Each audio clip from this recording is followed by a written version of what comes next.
안녕하세요. 미탐TV입니다. 오늘은 우량주사전 바이오젠에 대해서 알아보겠습니다. 바이오젠 최근에 주가가 막 하루 만에 막 30% 이상씩 막, 일명 떡상하면서 투자자들이 상당히 많이 관심을 가졌는데, 한 번씩 이 기업이 그런 케이스들이 있었어요. 한 번씩 주가가 한 30% 올랐다가 또 길게 놓고 보면 또 한 30%라도 본전이다가 또 어느 시장에 뉴스가 들어오면 또 팍 튀고 했었는데, 과연 바이오젠이 이번에 어떤 건으로 해서 주가가 튀었고 또 앞으로는 하락하지 않고 계속 갈 수 있는지, 이런 부분들을 한번 좀 점검해 보도록 하겠습니다.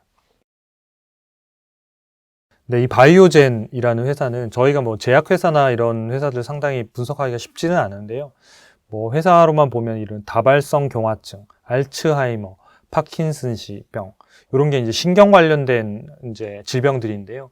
이런 질병과 관련된 치료제를 개발 판매하고 있습니다. 그래서 뭐 막 무슨 제약품이나 이런 치료제들이 뭐 자주 나오는 건 아니지만 한 번 나와서 이게 FDA 승인을 받으면 매출을 한 번에 점핑을 시킬 수 있는 이런 형태의 패턴을 가지고 있습니다. 그래서 실제적으로 실적도 이런 계단형식의 성장을 하되 이렇게 약간 톱니라고 해야 될까요? 이렇게 팍 튀었다가 신제품이 나오면 팍 튀었다가 조금 감소하다가 또 다시 신제품이 나오면 팍 튀어오고 이런 형태로 약간 톱니 형태로 성장하는 그런 성장의 패턴을 가지고 있습니다. 그래서 이런 기업들 같은 경우에는 매출액이 줄다가 신제품이 거의 나오기 직전 이런 시점들이 과연 저평가되어 있는지를 보고, 그리고 그 신약이 나왔을 때 과연 시장이 클 것인가, 이런 것들을 판단하는 게 상당히 중요할 것 같습니다. 그래서 이 회사 같은 경우에는 사실 뭐 처음에 회사 설립할 때부터 이 노벨상 수상자라든지 세계 최고의 신경과 전문의들, 그다음에 신경과학자들이 모여서 만든 회사라서 기술적으로 상당히 이제 어떤 전문 혁신적인 바이오 제약사로 좀 평가를 받고 있습니다. 그리고 우리나라는 이제 삼성 바이오로직스하고도 제휴가 되어 있어서 아마도 이 회사가 좀 하게 되면, 그러니까 실제로 이제 FDA 승인을 알츠하이머 치료제를 받게 되면 이 삼성 바이오로직스에서 생산하지 않을까, 막 이런 얘기들 때문에 또 막 국내 바이오 주식들도 막 들썩들썩 최근에 했었습니다. 그래서 최근에 이렇게 뉴스를 좀 살펴보면 요 뉴스 때문에 그런데요. 바이오젠에서 이렇게 레카네맙, 요거는 이제 제품명인데 요게 이제 삼상에서 긍정적인 데이터가 나왔어요. 그래서 삼상이 나와서 긍정적인 데이터가 나오고 요걸 가지고 이제 공동 개발했던 회사하고 함께 이제 FDA에다가 사전 승인 신청을 낸 거예요. 그래서 이게 이제 승인이 나오면 팔아도 된다, 이렇게 되는 거거든요. 승인이 나오면 이제 이걸 가지고 실질적으로 이제 판매로 이어지고 이게 회사에 한번 큰 점핑할 수 있는 실적으로 올라갈 수 있기 때문에 그런 상당히 마지막 단계에 와 있는 그런 단계입니다. 그래서 1상, 2상 거치고 이제 3상 중에서도 실제로 이제 테스트하는 이런 임상 3상에서 확증 시험이라고 하는 단계가 있는데 그 시험에서 좀 좋은 결과가 나왔어요. 그래서 올해 11월, 다음 달이죠. 다음 달에 이제 알츠하이머 학회에서도 이런 구체적인 데이터를 바이오젠에서 발표하겠다 지금 해놓은 상태라서 상당히 이제 기대가 있습니다. 그래서 11월 달에 이 알츠하이머 학회를 할 때도 아마 주가에 좀 움직임이 좀 있을 것 같고요.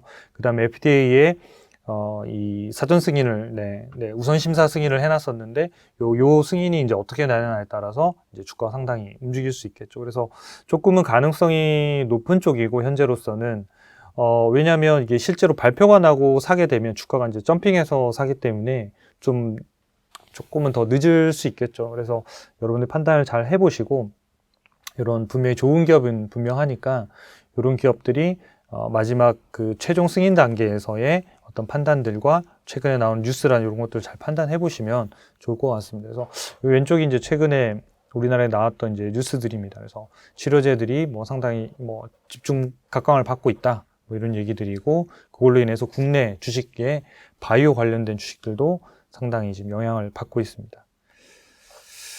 이 회사의 최근 1년 동안의 주가를 보면 이제 아까 말씀드린 대로 이게 뭐 한 300달러도 넘어갔었는데 그 중에 계속 하락했죠. 그래서 200달러, 190달러에서 이 박스권에서 거의 한 6개월 정도로 움직인 거예요. 거의 움직이지 않고 일부 제약사들만 주가가 좀 오르고 나머지는 좀 멈춰 있었는데, 여기 보면 지금 약 200달러 밑에서 190달러에서 약 90달러 가까이, 한 100달러 가까이 올랐네요. 한 40% 넘을 것 같은데요. 정확하게 계산해가지고 나중에 퍼센트를 좀 적어 드릴게요. 보면 완전 일명 우리가 이제 떡상이라고 하잖아요. 그럴 정도로 이 갭이 어마어마한 거죠. 그러니까 주가가 전일 한 190, 한 5달러 이 정도였는데 아침에 딱 일어나서 주가를 봤더니 $85 이런 거예요. 너무 좋겠죠. 네, 주주들 축하드립니다. 뭐 이렇게 보유하고 있는 동안 되게 고생하셨을 텐데 이런 형태들이고 이게 이제 주가가 한 며칠째 소폭 이제 조정을 받고 있는 거죠. 그래서 이 상태에서 과연 이제 주가가 다시 또 내려가서 $200로 갈 거냐, 다시 이제는 새로운 단계로 갈 거냐, 이 부분은 결국은 이 회사의 알츠하이머 관련된 요 제품들이 승인을 받느냐, 이 부분이 상당히 이제 관련이 있다는 거죠. 그래서 알츠하이머 학회에서 나오는 발표하는 것들, 그다음에 그 발표가 학회에서 어떻게 반응하고 평가받는지 이 부분들이 상당히 중요할 것 같습니다. 그래서 그때 어떤 매매나 또는 투자나 이런 타이밍들을 잡으시면 좀 좋지 않을까 생각이 듭니다. 그러니까 이 회사의 이제 마일스톤을 좀 보면 이제 과거에 이렇게 해서 이런 단계별로 쭉 해왔는데 현재 단계는 여기죠. 2022년도에서 2025년도에 보면 현재 완전히 완성했거나 올해 요 기간 동안에 완성할 걸로 기대되는 것들을 쭉 이렇게 적었는데 사실은 여기 뭐 바이오시밀러 여기까지는 다 이제 끝나 있는 거고 그 다음에 이제 여기 부분이죠. 요거는 이제 요건 다발성 경화증 이 회사가 이제 주로 많이 생산하고 있는 서비스를 이제 제품으로 만들어내고 있는 거예요. 그래서 요거는 뭐냐면 다발성 경화증이라는 거는 뇌나 척수나 이런데 이 중추신경계에 발생하는 이런 신경 면역계 질환을 말하는데요. 거기에 관련된 치료제를 판매하고 있습니다. 그래서 다발성 경화증이고요. 이 부분이 이제 알츠하이머, 그죠? 이게 알츠하이머고, 디프레션 이거는 약간 뭐죠? 우울증? 네, 우울증. 그러니까 이런 치료제들을 계속 만들어서 이게 사람들이 조금은 더 행복하게 살 수 있게끔 만드는 게 이제 이 회사의 비전이고 목표이기도 하죠. 이 알츠하이머 같은 경우에는 저도 이제 제 가장 가까운 주변인 중에서도 또 우리 또 잘 알고 있는 어르신들 중에서도 보면 이런 우리나라에서는 주로 뭐 치매라고 많이 얘기합니다만은 치매, 뭐 알츠하이머, 파킨슨십병 이런 것들이 전부 다 뇌와 관련된 어떤 이상 체계들을 일으키는 것들이거든요. 그래서 뇌 세포들을 이렇게 제대로 활동하지 못하게 하는 그런 이제 인자들을 치료하는 이런 것들인데 과거에는 이제 이런 이제 치료제들이 없고 좀 뭐랄까 이렇게 좀 지연시키는 것, 그러니까 진행을 조금 덜 빨리 진행시키는 정도였는데 이제 치료제까지 점점 가는 단계에 있는 것 같습니다. 그래서 실제로 이제 주변에 여러분들 가족들 중이나 친척들 중에 치매나 알츠하이머 병을 앓고 계신 분이 계시고 또 그걸 만약에 가정에서 만약에 어떤 이런 요양 또는 케어를 해야 된다고 하면 한 사람이 떠날 수가 없거든요. 완전 다 붙어 있는 상황이 돼야 되기 때문에 굉장히 가족들한테도 어려운 시간이 될 수밖에 없기 때문에 정말 이런 치료제들은 잘 나오고 또 많이 이렇게 또 개선하는 데 도움이 된다고 하면 뭐 어떤 우리의 삶을 상당히 개선시킬 수 있는데 분명히 도움이 될 것 같습니다. 그래서 꼭 성공해서 좀 개선되는 이런 효과들이 많이 있는 치료제로 좀 알려지면 좋을 것 같습니다. 그 다음에 2026년부터 30년까지는 이제 여기에 기반해서 뭐 또 다른 것들을 이제 조금씩 이제 하는 거죠. 그렇게 해서 이제 이런 것들은 이제 뭐 뇌졸중이라든지 그 다음에 또 뭐 이런 그 결핵성 피부병이라고 하는 이런 루퍼스 또는 루푸스라고 얘기하는데 뭐 그런 부분들 그다음에 뭐 파킨슨십병 그다음에 뭐 또 신경 발달 장애 관련된 이런 것들을 계속 이제 연구해서 출시하겠다라는 이제 목표들을 가지고 있는 거죠. 그 마일스톤대로 이렇게 올라가는 거죠. 그래서 요 마일스톤이 하나씩 쌓일 때마다 이런 이제 매출액도 이런 계단이 아니라 이렇게 갔다가 꺾이고 약간 이런 형태인 거죠. 그래서 지금은 요 알츠하이머 관련된 부분들이 이제 얹혀지면서 변화가 생길 수 있는 포인트에 좀 가까이 와 있는. 그래서 사실은 바이오젠은 2, 3년 전부터도 계속해서 뭐 파킨슨십병이나 알츠하이머 치료제가 나온다 또는 이제 뭐 어디까지 했다 또는 뭐 승인을 받아서 어떤 효과가 있다 없다 이런 얘기들이 계속 오가면서 주가가 출렁거렸었는데 지금은 상당히 그거에 비하면 조금 더 그러니까 그런 어떤 가시성적인 측면에서 보면 조금 더 많이 온 것 같습니다. 그래서 조금은 한 단계 더 갈 수 있는 형태의 매출 성장이 갈 수 있는 부분에 좀 좋은 위치에 와 있다라고 볼 수 있겠습니다. 10년 동안의 매출 추이를 보면 이제 이런 형태인 거죠. 이제 쭉 이제 새로운 제품들이 나오고 단가들이 높아지면 이렇게 매출이 올랐다가 그 다음에 이제 신제품이 좀 줄고 하면 이제 그러니까 그 매출들이 좀 줄면 이렇게 갔다가 그 다음에 다시 신제품이 나오면 이렇게 점핑해서 과거 최고점, 전고점들을 다 돌파하는 이런 형태로 가거든요. 그래서 지금 현재 나와 있는 예상 실적은 아직 그 알츠하이머 치료제와 관련된 것들이 반영되어 있는 컨센서스가 아니에요. 그거와는 별개로 지금 예상 실적을 어떻게 보고 있냐면 소폭 하락인 거예요. 매출액 100억 달러 올해, 내년에는 한 94억 달러 정도. 그럼 순이익 같은 경우에도 거의 비슷한 수준인 거죠. 그러니까 성장이 멈춰 있는 이런 단계입니다. 그래서 이 단계에서 신제품이 없으면 비슷한 이런 형태로 가게 될 것 같고요. 지금 여기에서는 이제 신제품이 알츠하이머 치료제가 어떤 승인을 받느냐에 따라서 어떤 반응하냐에 따라서 향후에 요 2023년, 2024년, 2025년 아까 요 마일스톤에 있는 요 형태들이 쌓이면서 2019년도, 2018년도, 2019년도에 기록했던 최고 실적들을 아마 능가할 거게 될 거라고 봅니다. 능가하게 되면 결국은 주가도 이제 새로운 수준에 갈 수 있는 그런 좋은 호재를 분명히 갖고 있는 기업입니다. 경쟁사를 좀 살펴보면요. 이게 경쟁사가 뭐 이렇게 큰 회사들, 제약 회사들도 있는데 그런 회사보다는 어쨌든 치료제를 뭔가 좀 만들고 있고 아주 큰 차이가 아닌 기업을 좀 찾아보려고 했는데 워낙 이쪽의 부분들은 뭐 매출액 사이즈 이런 것들이 워낙 뭐 10배 이상도 차이 나는 기업도 많고 해서 세 가지를 좀 제가 정리했습니다. 그래서 일라이 릴리라는 회사, 길리어드 사이언스라는 회사, 여기 세 가지를 좀 비교해 봤는데요. 시가총액으로 보면 바이오젠이 제일 작습니다. 길리어드 사이언스가 2배, 일라이 릴리가 뭐 한 8배 이 정도 되는 사이즈입니다. 사이즈고 진단 점수를 보면 100점 만점에 일라이 릴리가 제일 높아요. 80점이고 상위 4%. 그러니까 미국 상장기업 전체 중에서 데이터를 가지고 이 회사의 실적이나 안정성이라든지 미래에 또 얼마나 성장할 수 있는지, 그 다음에 현금을 창출하는 능력이라든지 걸 종합적으로 판단했을 때 상위 4% 안에 들어갑니다. 그러니까 굉장히 좋은 기업인 거죠. 그 다음에 바이오젠이 70점. 그다음 길리어드 사이언스가 65점. 그러니까 바이오젠이 여기에서는 2등 이런 거죠. 예상 매출액은 아까 이제 말씀드렸고 2023년도 일라이 릴리 같은 경우에도 매출액이 2% 성장하고 길리어드 사이언스도 역시 매출액이 소폭 하락이에요. 그러니까 길리어드 사이언스도 일라이 릴리는 뭐 비만 치료제 이런 것도 많이 만들고 있는 회사인데 이 회사들 역시 마찬가지 신규 제품들을 출시하고 치료제를 만들기 위해서 계속 연구하고 있거든요. 1, 2년 뒤에 나오는 게 아니잖아요. 어떤 경우에는 어떤 회사 거를 하고 제휴해서 하는 경우도 있고 스스로 개발하는 경우도 있지만 뭐 짧게는 뭐 3, 4년, 5년에서 길면 막 10년 이상 걸리는 거거든요. 이걸 우리가 파이프라인이라고 하는데 그 파이프라인들대로 이제 회사들이 임상시험해서 성공하면 아까 저기 마일스톤이 있듯이 하나씩 얹혀지면서 거기에 이제 매출로 가는 케이스거든요. 그러니까 이 회사들도 마찬가지 매출액이 막 급격히 올라가는 케이스들은 별로 없어요. 그냥 멈춰 있다가 신제품이 나오면 이게 완전히 점핑하는 또 새로운 구간들. 제약회사들의 특징들이 좀 그렇습니다. 그래서 그쯤에 했을 때 뭔가를 이렇게 투자하는 형태들이 좀 유용할 것 같고요. 그 다음에 그냥 꾸준하게, 그러니까 신제품 매출 비중보다 워낙 뭐 이렇게 좀 다양화되어 있는 기업이 이제 존슨앤존슨 이런 기업들이거든요. 그러니까 그런 기업들은 그냥 꾸준히 언제든지 사서 그냥 중기적인 성장들을 할 수 있는 한 10% 정도 성장대를 성장할 수 있는 그런 형태의 기업들인 거고, 요런 이제 바이오 제약사라든지 뭐 이런 회사들은 대부분 다 어떤 신제품이 멈춰질 때 이제 점핑 하는 거죠. 그러니까 모더나도 역시 마찬가지였고, 뭐 아스트라제네카도 마찬가지였고, 그런 형태의 포인트들이 있을 때 좀 눈여겨보시는 것도 좋을 것 같습니다. PER, PBR을 보면 일단은 바이오젠하고 길리어드하고는 비슷해요. 한 18배 정도 하고 있고, 일라이 릴리는 53배예요. 상당히 비싼 거죠. 그러니까 네, 비쌉니다.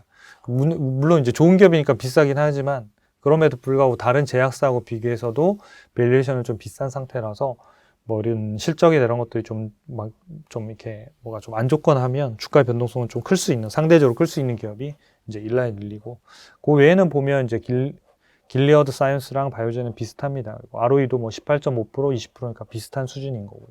그래서 실제로 밸류로만 보면 바이오젠하고 길리어드 사이언스 비슷한 수준이고 일라이 릴리는 좀 상대적으로는 좀 고평가되어 있는 이런 형태를 가지고 있습니다. 1년 동안의 주가 상승률을 보면 일라이 릴리는 보면 최근 뭐 한 40% 가까이 올랐네요. 보통 제약주들이 이렇게 많이 오른 종목들이 많지 않은데, 이제 일라이 릴리 같은 경우에 주가 많이 올랐고, 다른 기업들은 보면 바이오젠 같은 경우에는 25%까지 빠졌다가 하루에 주가 오르면서 거의 지금 0에다 맞춘 거거든요. 그러니까 요 사이가 이게 벌어지다 보니까 일라이 릴리는 상대적으로 이제 고평가가 되고, 길리어드 사이언스나 바이오젠 같은 경우는 상대적으로 이제 저평가 구간에 들어가는 이런 형태의 움직임들을 계속 갖고 온 거죠. 그래서 제약주 중에서도 보면 고평가 기업과 저평가 기업이 좀 나눠져 있다, 이렇게 볼 수 있겠습니다. 종목 진단을 좀 살펴보면 세 가지 기업의 이 종목 진단 데이터인데, 이 종목 진단 데이터는 여러분들이 초이스탁 US 검색하셔서 포털 사이트에서 검색해서 들어오시면 무료로 이 진단을 다 볼 수 있어요. 그래서 뭐 한 달에 한 번씩 이 점수들이 계속 바뀌어서 여러분들이 보시기에 좋으실 거예요. 미래 성장성, 독점력, 안정성, 수익성, 현금 창출력 이 5개를 가지고 다 평가를 하고 있는 거고요. 그래서 이 5가지 항목을 다 평가했을 때 바이오젠이 70점이에요. 근데 여기 보면 미래 성장성이 0이잖아요. 0. 일라이 릴리가 2.5점, 5점 만점, 그러니까 별점 5점 만점이에요. 2.5점이고 여기 이제 길리어드 사이언스가 0.5예요. 바이오젠이 0이에요. 그러니까 바이오젠 같은 경우에 다른 부분에서는 거의 상당히 만점에 가까운 매우 좋은 회사인데 지금 성장성이 없어서 이 회사의 문제점이라고 지금 지적이 되고 있는 거거든요. 그래서 이 회사가 성장성 부분들을 여기서 쭉 위로 채워 나갈 수 있으면 이 회사는 그때부터는 주가가 다른 레벨로 가기 시작할 거라는 겁니다. 그래서 저 부분이 채워지기 위해서는 매출 성장이 반드시 나와야 되는데 그 매출 성장 부분이 결국은 알츠하이머 치료제와 관련된 부분이 될 가능성이 현재는 가장 높다. 그래서 그 부분들이 다음 달 있을 학회에서 어떤 반응을 보이냐에 따라서 주가의 움직임들이 다시 $200 초반으로 내려오느냐, 그게 아니면 예전의 신고가를 경신할 수 있는 형태대로 실적과 주가가 갈 수 있는지를 결정하게 될 것 같습니다. 그래서 그때 나온 뉴스들을 좀 중심해서 잘 보시면 좋을 것 같습니다. 길리어드 사이언스도 뭐 성장성이 조금 떨어지는 부분들이 있어서 상대적으로 보면 지금은 이제 바이오젠이 길리어드 사이언스보다는 좀 상대적인 매력도는 조금 높은 상황이고 일라이 릴리는 이제 절대적으로 이 회사가 더 좋은 회사입니다만 아까 말씀드린 대로 밸류에이션에서는 상대적으로 주가가 좀 비싸서 바이오젠이 조금 더 밸류에이션 면에서는 상대적으로는 좋다 이렇게 볼 수 있겠습니다. 마지막으로 적정 주가를 좀 살펴보면요, 밴드 차트에서 보면 이제 이게 이 밴드가 요 안에 이제 음영으로 칠해져 있는 데가 이제 적정한 가격이라고 보여지는 거, 이제 계산되는 데인데 여기가 저평가, 밑에가 가운데 이렇게 실선으로 쭉 있는 데가 적정한 가격이에요. 이걸 페어 밸류라고 보통 얘기하는데 우리가 증권사에서 얘기하는 목표 주가라고 하는 타겟 프라이스하고는 좀 달라요. 그러니까 페어 밸류라고 하는 적정 주가는 이 기업의 내재 가치를 근간으로 했을 때 어느 정도가 이 회사에 비싸지도 않고 싸지도 않은 가격을 말하는 거고요. 증권사에서 말하는 목표 주가라고 하는 건 약간은 시장에 따라서 가격이 좀 변하는 경우들이 있어요. 그래서 기업의 내재 가치도 물론 포함이 되지만 주가가 오르게 있는 경우에는 목표가를 더 상향하기도 하고 이런 형태의 개념들이 조금 더 반영이 돼 있어서 목표 주가도 참고하시되 목표 주가는 주가의 후행에서 좀 움직이는 경향들도 있기 때문에 여기 AI가 계산한 적정 주가를 좀 참고하셔서 여러분들이 투자해 보시면 훨씬 더 좀 편안하게 좀 잡으실 수 있으실 것 같습니다. 여기는 이제 고평가 영역이었죠. 매우 고평가고 주가가 계속 떨어지고 있고 이 시점에서 이제 기업의 가치가 오르면서 적정 주가가 한 텀이 올랐고 그런데도 불구하고 주가는 계속 하락하다가 이 시점에 갑자기 그냥 점핑해서 하루 만에 뉴스로 이렇게 뜬 거잖아요. 지금은 실적으로 뜬 게 아닌 거예요. 그러니까 당연히 기업 가치의 변화가 없죠. 아까 말씀드린 대로 그 치료제가 승인이 되고 매출이 나오기 시작하면 여기는 이제 그걸 근간으로 하는 이제 적정 주가들이 오르겠죠. 지금은 기대감으로 오른 거고 그 기대감이지만 실적이 분명히 나올 것 같다 그러면 실적이 지금은 안 나오더라도 주가가 절대 안 빠질 거예요. 왜냐하면 어차피 이 적정 주가 라인이라는 게 다시 올라갈 거라고 판단하기 때문에 그래요. 그래서 앞으로 한 달 정도가 한두 달 정도가 바이오젠의 향후에 어떤 그 실적이나 이런 시장의 콘센서스를 만드는 데 굉장히 중요하고 주가 움직임을 결정하는 데도 되게 중요할 것 같습니다. 그러니까 이때 저평가됐을 때 샀으면 요거는 이제 보너스였던 거죠. 그러니까 저평가 영역에서 샀으면 뭔가 좀 쌌는데 갑자기 보너스를 하나 뭔가 호재를 하나 얻은 이런 셈인 거고 지금 살 거냐 그러면 아까 말씀드린 대로 그 치료제가 승인받을 가능성이 높고 학회에서 어떤 평가를 받는지를 조금은 살펴보고 사는 게 좋겠다는 거죠. 왜냐하면 지금은 약간은 원래는 요 밑에 저평가 있다가 하루아침에 이렇게 올라간 상태니까 조금은 더 조정을 받거나 지켜보면서 그 소식들, 학회의 반응들의 소식을 보면서 사도 그때 늦지는 않을 것 같습니다. 그런 것들 잘 참고하셔가지고 여러분들이 바이오젠을 투자하시는데 도움이 되시면 좋을 것 같습니다. 구독과 좋아요 부탁드리겠습니다. 감사합니다.